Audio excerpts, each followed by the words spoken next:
Les sunnites et les chiites se détestent. Alors, c'est un discours que vous entendez régulièrement parce qu'on vous explique que c'est normal, parce que les sunnites et les chiites se sont divisés après la mort du prophète Mohammed il y a à peu près 1400 ans. Et notamment, quand on vous parle de tout ça, on vous met en avant, par exemple, la guerre civile irakienne entre 2006 et 2008, qui a fait, tenez-vous bien, entre 150 000 et 200 000 morts, plusieurs centaines de milliers de blessés et environ 2 millions de réfugiés.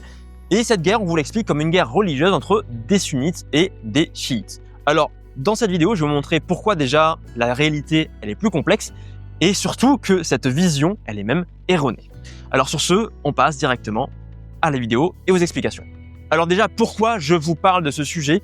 Eh bien, parce que ça fait plus de 1 mois et demi que j'enchaîne les lectures chaque jour sur la question et que je viens tout juste de sortir un programme qui s'intitule Sunnites vs Chiites, les vraies causes des conflits, pour vous présenter, vous faire une synthèse en 4 heures exactement des principales causes qui déclenchent les conflits entre sunnites et chiites.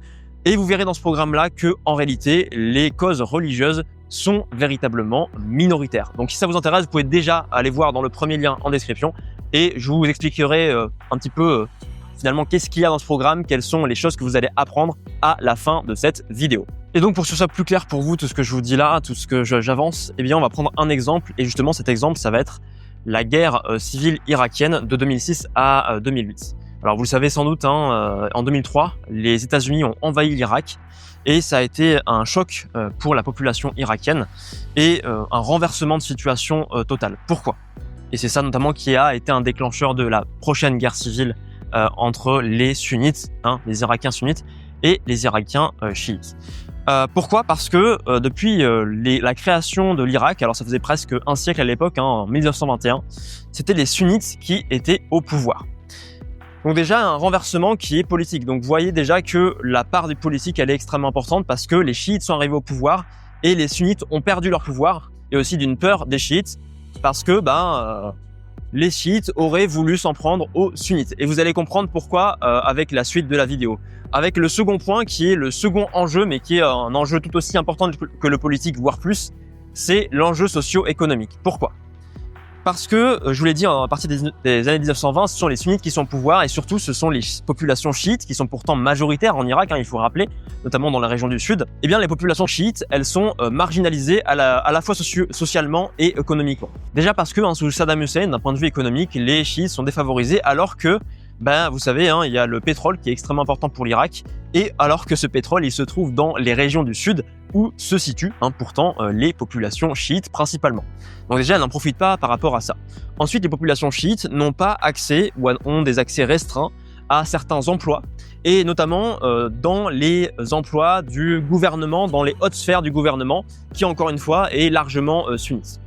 Ensuite, d'un point de vue à la fois de l'identité et de la religion, qui joue quand même un rôle, mais qui n'est pas un rôle qui est primordial, c'est un rôle qui est secondaire finalement, qui va être amplifié par d'autres facteurs finalement, c'est bien sûr le fait que sous Saddam Hussein, mais même auparavant un petit peu quand même, l'identité chiite est restreinte. Parce que certaines commémorations, comme par exemple Ashura, qui commémore la bataille de Karbala de 680, elles sont interdites ces commémorations-là, alors qu'elles sont importantes pour les chiites. Et on peut dire finalement sur un plan large, l'identité chiite est mal vue et ne doit pas être visible dans finalement la sphère publique irakienne. Et c'est pour ça que 2003, ça produit un changement radical, parce que non seulement les chiites arrivent au pouvoir, notamment en 2005, donc déjà renversement politique, très important.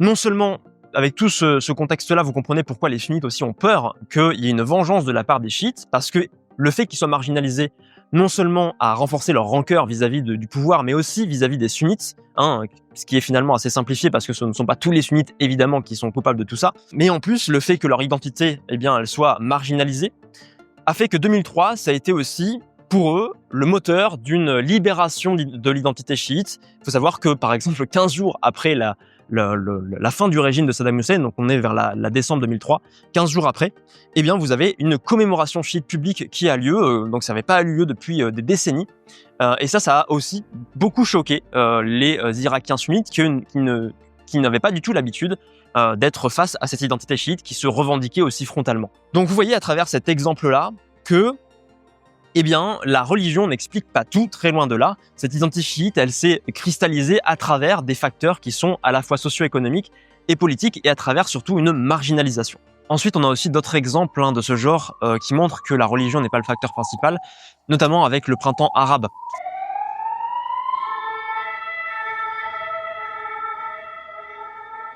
Et ces manifestations-là, elles ont regroupé à la fois des musulmans et des non-musulmans.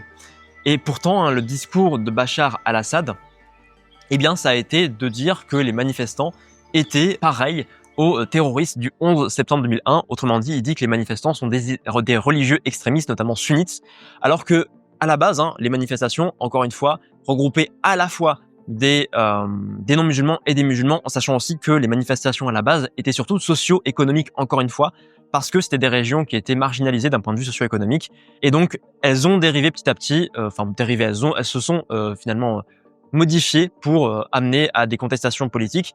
On a aussi un phénomène assez similaire du côté de l'Arabie Saoudite ou encore du Bahreïn par exemple, où les manifestations du coup liées au printemps arabe, eh bien, elles ont été déclarées comme étant finalement un complot iranien par le régime en place. Pourquoi ? Parce que le régime en place se sert de l'identité religieuse pour se maintenir au pouvoir et pour éviter toute contestation. Alors pourquoi je vous dis tout ça aujourd'hui ? Eh bien parce que ces discours, ils sont encore très prégnants aujourd'hui.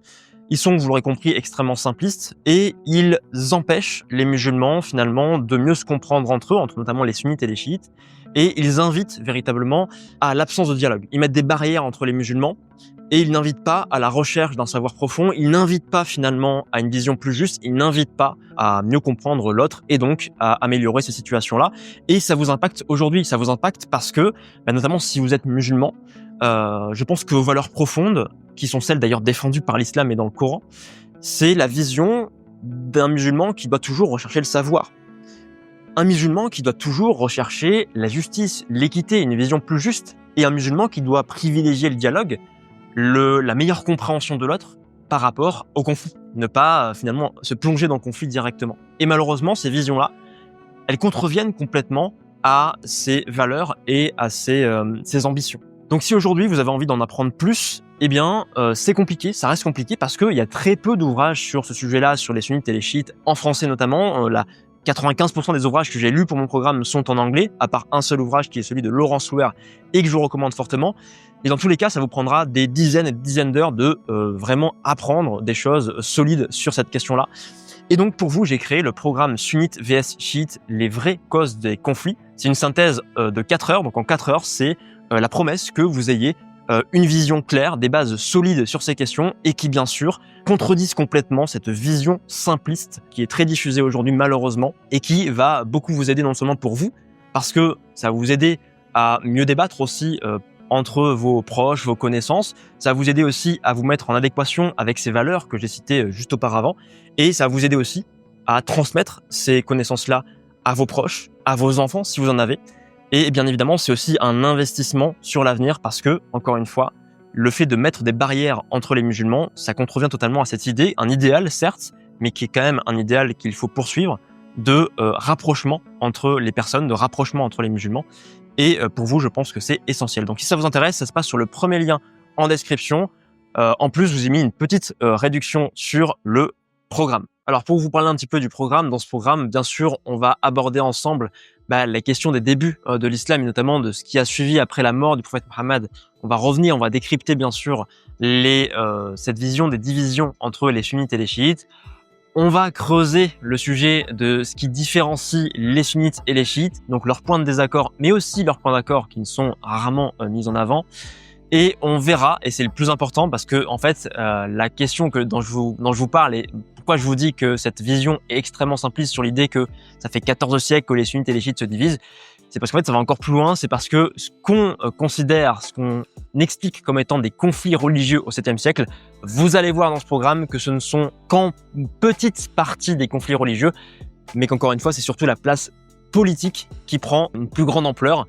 On va le voir avec l'assassinat de Othman, on va le voir sous le califat de Ali, on va le voir avec la révolte de Zayd ibn Ali en 740, où finalement vous allez voir qu'on a dans ces révoltés contre les califes, à la fois ce qu'on appelle aujourd'hui des chiites et ce qu'on appelle aujourd'hui des sunnites. Donc c'est beaucoup plus compliqué que ça.